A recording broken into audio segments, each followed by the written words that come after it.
Hey everyone, I hope everybody's doing well. I just wanted to hop on here and give you guys an update how I'm doing.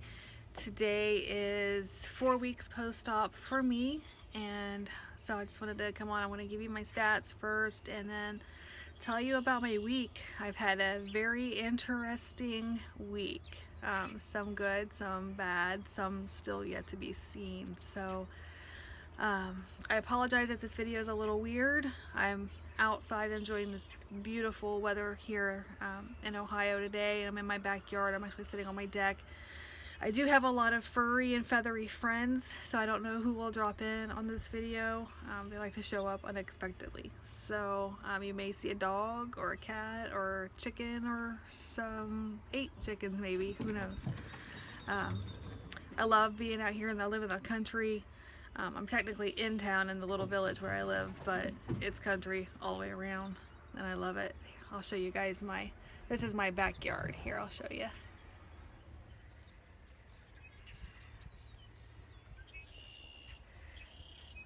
Beautiful country. We have it's all field, and then back out that way you could see some trailers right there. There's a candle factory back in the background, so it always smells like whatever candle of the day. Sometimes it smells like hazelnut out here, sometimes it smells like berries or whatever, so that's kind of nice. It's far enough off in the distance where the trucks coming in and out don't really bother us. So anyway, my stats: my high weight was 252. My surgery was March 22nd, 2016. It's April 21st, 2016 now, so I'm 4 weeks out. The high weight, like I said, was 252. Surgery weight was 235. Last week I was 225, and today I am at 223, so that's a 2-pound loss since last week. Total of 29 pounds lost since my highest weight, which was back in January. So I've lost 29 pounds in 3 months. So I'm pretty happy with that. I'm starting to see the difference in the way some of my clothes fit. So I'm really happy with that. So now to tell you guys about my week. Since I saw you last, I think I recorded last Wednesday or Thursday, so the weekdays are never very fun, but Saturday we got up and we did the Dash for Developmental Disabilities. It was a color run here where we live, so we did that in the morning. And then we went out to the campground here close to where we live. My parents were staying there in our camper, and visited with them, went out shopping with them for a little bit, and then came home, took a little nap for about an hour, and then packed up and headed to Kings Island, which is about just a little over an hour away. It's an amusement park. Rode some roller coasters and had a really fun evening there. Then came home, went to bed, got up Sunday, and we went to church. And Sunday was my son's birthday. He turned 14, and so we went to a laser tag place close by, and some of his friends and some of our relatives came down, and they went and played laser tag and played some arcade games and things like that. Then we went back out to the campground with my mom and dad, and they had cake and ice cream and lunch and all that good stuff. We played on the playground and just hung out there for a while. Went for a walk around the campground. Then we came home, dropped all the kids off, worked around the house a little bit, planted some rose bushes and walked the dog, and had a really great weekend. Just beautiful weather the whole time. It was totally feeling like life is good, you know, living the high life out here.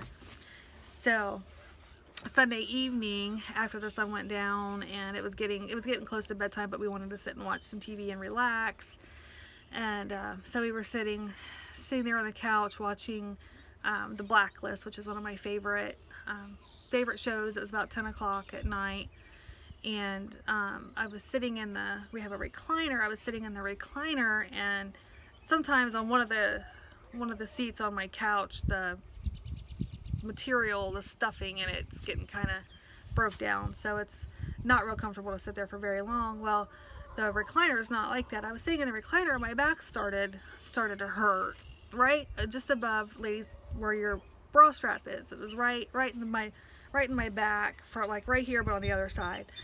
And so I kept moving and shuffling and trying to get comfortable, and nothing worked. So I moved over to the couch, tried that, just thought I was sitting funny, and it wasn't going away. It actually spread and it started to come through to my chest, and it felt like just pressure in my chest, and it just kept getting worse and worse and worse, and kind of spreading like underneath by your breastbone. It just kept getting worse. So I went and I laid down in bed. It got that bad that I couldn't finish my show. I went and laid down in bed. About 2 minutes later, it just went away. Just like somebody snapped their fingers and it just went away. And it was like, huh, I wonder what that was all about. So we got up and we went back out and we finished our show. And towards the very end of the show, I started feeling it coming back on again. And I stood up and I knew that it was only going to get worse from that point. And I looked at my husband, his name's Jeremy, and I said, Jeremy, what do you think I should do? What do we do? And he said, I think you should go to the emergency room. So at that point, now I'm still technically on full liquids. I have been eating a little bit, but I have not been eating anything that is detrimental to my diet at all. It's not like I was eating a pork chop or steak or anything like that. I'd had, like 3 hours before that, I'd had tuna that I had mixed with light Miracle Whip and stirred it and chopped it up until it was, I mean, it was mush. It's practically puree, but I didn't put it in a blender, but it was about puree consistency. And you're getting ready to have a visitor. My cat just jumped up there. Sorry if this is all wobbly now. She's a brat. She's probably gonna knock this over. So anyway, I ate that, but this whole episode was like 3 hours, 3.5 hours later. So it's not food related, but I went, there she goes. There's Lily. Say hi, Lily. Oh, come here. She's a sneaker. She's always got to be in these. So anyway, we loaded up real quick, and I changed, I was in my pajama pants, changed back into my capris, and headed off to the hospital. And on the way there, I was sitting up, and then I tried reclining my seat, and I felt like I could breathe, but it felt like when I took a deep breath, it just made it even harder. It actually felt like somebody was inflating a balloon right here in my chest, but there was an elephant sitting on it at the same time. So it was like it was trying to inflate, but something was forcing it in at the same time. It felt like it was forcing it in from the front and the back. So we got to the hospital, and I went to the registration and explained to her, or went to the window and explained to her quickly what was going on. She said, I need you to go down to the window and register. So while I was registering, they're asking you your name, your date of birth, your phone number, and all that stuff. And it got to the point where I had to have my husband talk for me because it just hurt. It hurt so bad. I mean, I wasn't crying or anything like that, but it was just like, I just felt like I wanted somebody to stab me and let something either in or out. I couldn't tell which way it felt like it needed to go. So they didn't make me sit down and wait. They took me immediately back to triage, and I was sitting in there in the triage, and she asked me if I'd had any surgeries recently. So I told her, and then this is where the story gets a little funny. By this point, I mean, it was still hurting in triage, but the longer I was in there, it started to come back down again. So I was sitting there, and I said, yes, I had weight loss surgery back on March 22nd. And she said, what kind of procedure, which procedure did you have? Which surgery did you have? So I told her that I had VSG. She asked which doctor I had. So I told her I had Dr. Thompson. She said, which hospital? I told her UC Westchester. She said, what food stage are you on?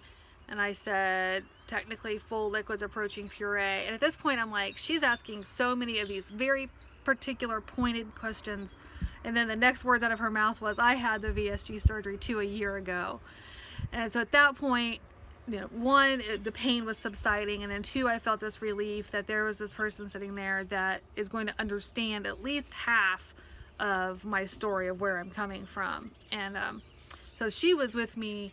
She was the triage nurse, And then they took me back and gave me, you know, got me a bed and, you know, the curtains and all that stuff. And different people were starting to come in. And then she comes in and I was like, what are you doing here? And she said, well, she said, they just moved me from triage back here, so I'm actually going to be your nurse while you're in here. So it was really, really nice to have her in there. And she was so talkative and just helped me be at ease. I mean, I wasn't in a panic mode, but at the same time, I've never been in the emergency room ever. So there was a part of me that was kind of freaked out. I'm not the freak out panic type, but you know, just going through this surgery and everything and now having this, I was kind of like, yeah, borderline getting, you know, very uncomfortable. So they took, immediately they came in and they took blood. They did an EKG right away. They did a chest x-ray right away, and then they hooked me up to an IV, and this took less than 10 minutes. I mean, they were right on it. I don't know if they were thinking it was a heart attack right away and they weren't going to waste any time, which I'm thankful that they did it all so quickly. So we got all of that. They gave me a heated blanket so I could rest, and then the doctor that was there in the emergency room came in and he told me, and it was pretty quick. I mean, we got there probably 11, and then by 1 o'clock in the morning sorry, chicken. By 1 o'clock in the morning, they had all the results, and he said that they didn't see anything that would indicate any issues. Nothing was elevated. Blood pressure was fine. Everything was fine. So he said, I could let you go home, but I'm not comfortable doing that because they wanted to run do some more blood work at a couple different. There's the cat again. A couple different intervals. So he said I would be more comfortable if we kept you overnight, and then he said, we're not going to actually admit you to the hospital. We're just going to move you to the second floor for ER observation, but I did have to spend the night. I was in a room, and I was warned that the ER was getting busy, and I was in my room by myself. They said, but don't be surprised if we bring someone else in overnight. But I wound up only being in there by myself, which was great. I don't really want to be in there with all kinds of strange people. There was a lot going on. Not really a lot going on in the ER. There was only 1 or 2 people actually in the little waiting room, but there was a guy next to me. I think he was having kidney stone issues, and he was not a happy camper. And then there was another guy. I don't know if he was developmentally challenged or drunk off of his ass. I'm not sure which. I couldn't really tell. It was one of the two. I lean more towards the mentally challenged aspect of it, though. So it was interesting. So I spent the night, and then we wound up doing a total of 3 blood draws. They did a second EKG. All of my tests came back normal. Nothing was ever elevated, nothing out of whack. Everything was fine. Cardiac enzymes were good, and that is if your heart muscles are damaged, your cardiac enzymes would be elevated. So they said that there was a good possibility that it was some kind of muscle spasm somewhere in my chest or an esophageal spasm, none of which they thought was related to my surgery though. So that's good. Then in the morning, after I woke up, the doctor that comes around in the morning that makes the decisions on who goes home and who stays and where to go from there, she came in and went back over everything again and said that everything was perfect, and that the only thing they couldn't rule out by all the testing that they did was coronary artery disease. And the only way to rule that out, you see my chickens back there, and my dog chasing my chickens. The only way to rule out the coronary artery disease is by a stress test, and that department is not in on Mondays, which is odd. But I have this tiny little regional hospital. It's no surprise that somebody's not in on a certain day. So that has been scheduled for this Friday. So I'll have to go and do that, and then hopefully those results come back good, because she put me on full restriction. I'm not allowed to do anything. I'm not allowed to do any exercise, nothing that elevates my heart rate. I'm not even allowed to walk, which is killing me, because I was killing my steps. I was getting 16,000 steps in a day, and I was ecstatic and doing really, really, really well. So this is killing me, sitting around not doing anything. But for once in my life, I'm going to heed my doctor's orders. If it is something heart related, I don't want to push my luck. I want to be here for many, many more years, so I'm listening to what my doctor says. Obviously, I'm hoping it's not.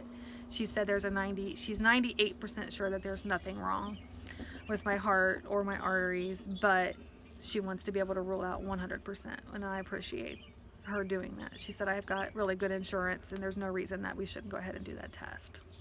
So that was my Ginger, quit it. That was my interesting story of the day. Fun. So that's where I'm at. I'm at 15 minutes already, so I'm not going to bore you guys with much more. I'll catch up with you guys after my test, let you know. It'll probably be sometime next week, probably around my 5-week video anyway, when I get the results, because I got to check in with my PCP. So that's all I have for you guys today. I'm going to go wrangle this dog away from my chickens and get ready to go pick up my son from Bible study. So I hope you all are well. I will talk to you guys again soon. Take care. Bye-bye.